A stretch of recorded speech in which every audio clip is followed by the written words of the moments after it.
শিক্ষার কোনো বয়স হয় না, এ বার্তাকে বাস্তবে প্রমাণ করলেন এক বাবা। মেয়ের সঙ্গে একসঙ্গে দ্বাদশ ফাইনাল পরীক্ষায় উত্তীর্ণ হয়ে এখন এলাকা জুড়ে চর্চার কেন্দ্রে দুদুমিয়া। ঘটনাটি জম্পইজলা ব্লকের প্রমোদনগর দ্বাদশ শ্রেণী বিদ্যালয়ের টিভিএসসি বোর্ডের দ্বাদশ ফাইনাল পরীক্ষায় একসঙ্গে উত্তীর্ণ হয়েছেন বাবা দুদুমিয়া এবং তার মেয়ে রুমা আক্তার। একই বিদ্যালয়ে পড়াশোনা করে একই সঙ্গে পরীক্ষায় বসেছিলেন বাবা ও মেয়ে। ফল প্রকাশের পর খুশি হওয়া গোটা পরিবার ও এলাকা জুড়ে। জানা গেছে, নানা প্রতিকূলতার মধ্যে পড়াশোনা চালিয়ে গিয়েছিলেন দুদুমিয়া। মেয়ের সঙ্গে পড়তে বসা থেকে শুরু করে পরীক্ষা প্রস্তুতি সবটাই করেছেন একসঙ্গে।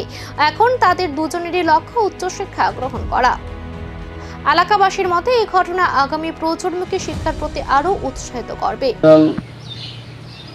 তো খুব ভালো হয়েছে, গতকালকে রেজাল্ট দিছে, খুব ভালো হয়েছে রেজাল্ট। আমাদের রেজাল্টের খবর শুনে পুরো এলাকাবাসী এবং আমি আশা করি সারা রাজ্যবাসী, লেখাপড়ার কোনো বয়স নেই, সবাই একটু আনন্দ উপভোগ করব। এবং আমরা বাবা ও মেয়ে যে পরীক্ষা দিয়েছে, পরীক্ষা ভালো সাফল্য করেছি। এই সাফল্যকে সবাই দেখে এবং শুনে নিউজে সবাই উৎসাহিত হবে এবং আমার মতো অনেকে পরীক্ষা দেওয়ার জন্য উৎসাহ হবে বলে আমি আশা করি।